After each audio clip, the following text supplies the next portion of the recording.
बिस्मिल्लाहिर्रहमानिर्रहीम। हर किस्म की तारीफ़ उस अल्लाह के लिए है जिसने हमें पैदा किया, और हर किस्म का दरूद और सलाम आप सल्लल्लाहु अलैहि वसल्लम की ज़ात के लिए है जो हम तक अल्लाह का पैगाम लेकर आए। आज जो हम पढ़ेंगे उसका नाम जो हाइपोथेसिस है, जिसको हम कहते हैं न्यूरोट्रॉफिक हाइपोथेसिस। ये हाइपोथेसिस एक्सप्लेन करती है कि डिप्रेशन किस वजह से होती है। तो इस हाइपोथेसिस के मुताबिक ब्रेन का एक पार्ट है हिप्पोकैम्पस। मैं आपको पहले एक ओवरव्यू दे देता था, आपको आइडिया हो जाए, उसके बाद समझना आसान हो जाएगा इंशाल्लाह। तो सबसे पहले ब्रेन का एक पार्ट है हिप्पोकैम्पस। उसमें वो कहता है कि एक फैक्टर है जिसको हम कहते हैं brain derived neurotrophic factor, BDNF कहते हैं उसको। ये जो फैक्टर है ना, ये बहुत कहते हैं कि बहुत इम्पोर्टेंट रोल प्ले करता है जो न्यूरॉन्स के कनेक्शन डेवलप करने में, न्यूरॉन्स की ग्रोथ के अंदर, न्यूरॉन्स की रेजिलियंस के अंदर। रेजिलियंस कहते हैं कि न्यूरॉन्स की एबिलिटी, ताकि वो अपने आप को डिफेंड कर सके अगेंस्ट स्ट्रेस की तरफ। स्ट्रेस से बचने के लिए जो न्यूरॉन्स के अंदर सलाहियत होती है उसको कहते हैं न्यूरॉन की रेजिलियंस। तो इन सब चीज़ों को वो बढ़ाता है या उनको कंट्रोल करता है।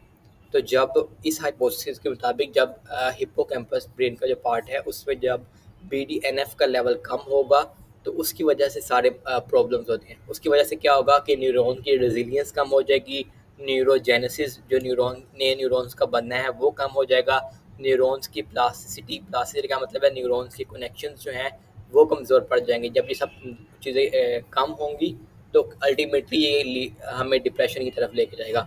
तो इस हाइपोथेसिस के मुताबिक जो BDNF है, ब्रेन ड्राइव्ड न्यूरोट्रॉफिक फैक्टर, वो बहुत मेन रोल प्ले कर रहा है। तो अब हम इसको पढ़ते हैं।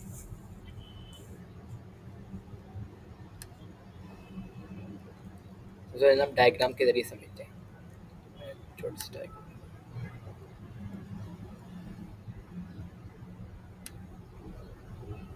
अब देखिए इस डायग्राम में क्या है, कहता है कि जो BDNF है ना, ये हिप्पोकैम्पस के अंदर रिसेप्टर पे आके लगता है जिसका नाम है टायरोसिन काइनेज B रिसेप्टर।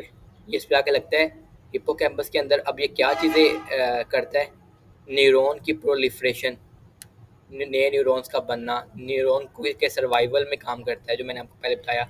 और इस तरह जो न्यूरॉन की प्लास्टिसिटी है, जो न्यूरॉन्स के कनेक्शंस हैं उनमें ये रोल प्ले कर रहा होता है। उस जब ये सब इस पे इन चीज़ों को बढ़ा रहा होता है तो फिर ये क्या कर रहा है, हिप्पोकैम्पल के फंक्शन, ये हिप्पोकैम्पल का फंक्शन है। और फिर ये अल्टीमेटली जो मूड को स्टेबल कर रहा होता है। अब उसने दो चीज़ों का कंपैरिजन किया है। पहले उसने कहा कि जब स्ट्रेस आता है ना तो क्या होता है, जब आप स्ट्रेस लेते हो, स्ट्रेस लेने से क्या होगा कि आपका जो BDNF का लेवल है वो कम हो जाएगा। जब BDNF का लेवल कम होगा तो जो हिप्पोकैम्पस का जो ये फंक्शन है ये कम हो जाएंगे।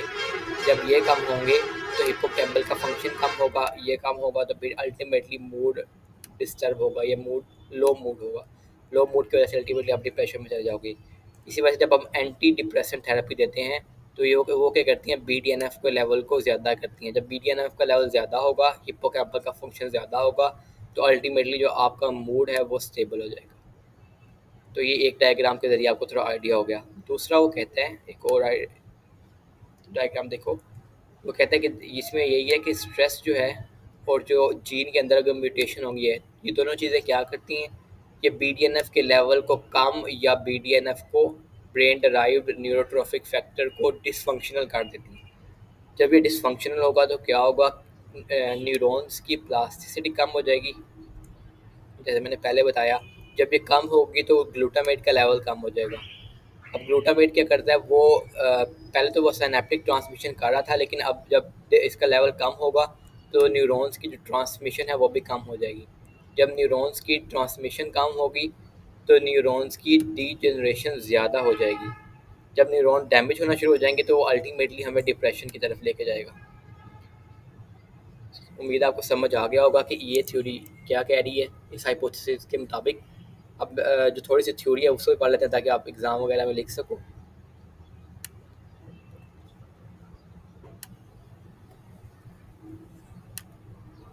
अभी देखो, वो ये कह रहा है कि ब्रेन ड्राइव न्यूरोट्रॉफिक फैक्टर ये क्रिटिकल होता है न्यूरॉन की प्लास्टिसिटी में, उसकी रेजिलियंस।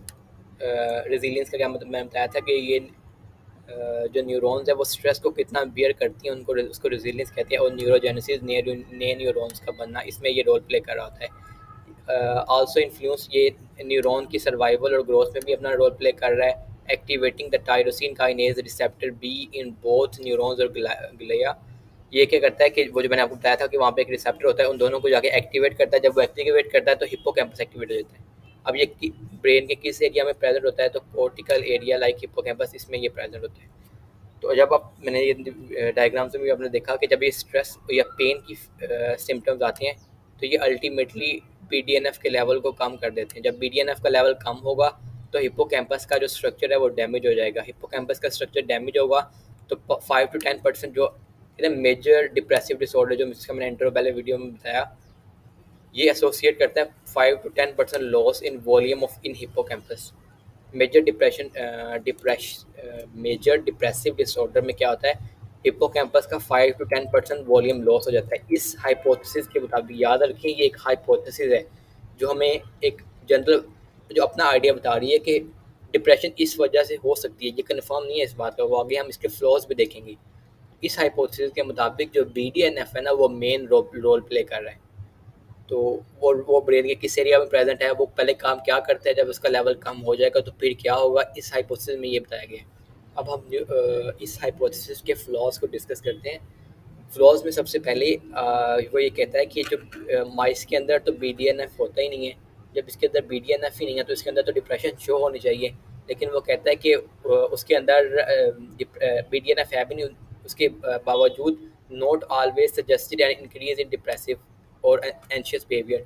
तो माइस के अंदर ना डिप्रेसिव बिहेवियर शो होता है ना एंशियस बिहेवियर शो होता है। हालांकि अगर BDNF का मेन रोल होता तो फिर माइस के अंदर भी शो होना चाहिए था। तो ये इसकी इस हाइपोथेसिस के फ्लॉज हैं। मैंने इसलिए आपको कहा ये भी हाइपोथेसिस है, ये कंफर्म नहीं है कि यही डिप्रेशन कॉज कराता है। तो ये सिर्फ हाइपोथेसिस है। और दूसरा वो कहता है कि कौन सी जो चीज़ है वो इस हाइपोथेसिस का फ्लॉ है। वो कहता है कि वेरिएशन इन BDNF लेवल, कि जब आपको सोशल स्ट्रेस होता है तो चाहिए ना कि स्ट्रेस की वजह से जो BDNF का लेवल वो कम हो जाए। लेकिन सोशल स्ट्रेस के केस में क्या होता है कि जो आपका BDNF का लेवल है वो ज़्यादा हो जाता है बजाय कि कम होने के। और दूसरा वो कहता है कि जब हम लेटरल वेंट्रिकल इंजेक्शन लगाते हैं BDNF का, तो BDNF का तो लेवल अब ज़्यादा हो गया तो डिप्रेशन को कम होना चाहिए था। लेकिन वो कहता है जब हम लेटरल वेंट्रिकल इंजेक्शन लगाते हैं तो वो क्या होता है कि जो हमारा डिप्रेसिव बिहेवियर है ना वो इंक्रीज़ कर जाता है, बजाय कि हम डिप्रेशन ट्रीट होने के लिए वो ज़्यादा हो जाती है। तो ये इस हाइपोथेसिस के फ्लॉज हैं।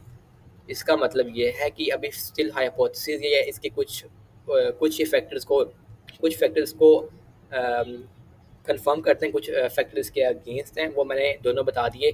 शुरू में क्या बताया कि ये हाइपोथेसिस क्या कहती है, BDNF क्या चीज़ है, वो ब्रेन के किस पार्ट में होती है, क्या काम करती है। इस तरह एंड में इस हाइपोथेसिस के क्या फ्लॉज हैं। और उम्मीद है आपको इंशाल्लाह डायग्राम्स भी समझ आ गई होंगी। अगर आपको आ गई इंशाल्लाह तो चैनल को लाइक और सब्सक्राइब कर दें। और अगली वीडियो में मुलाकात होती है। अल्लाह हाफिज़।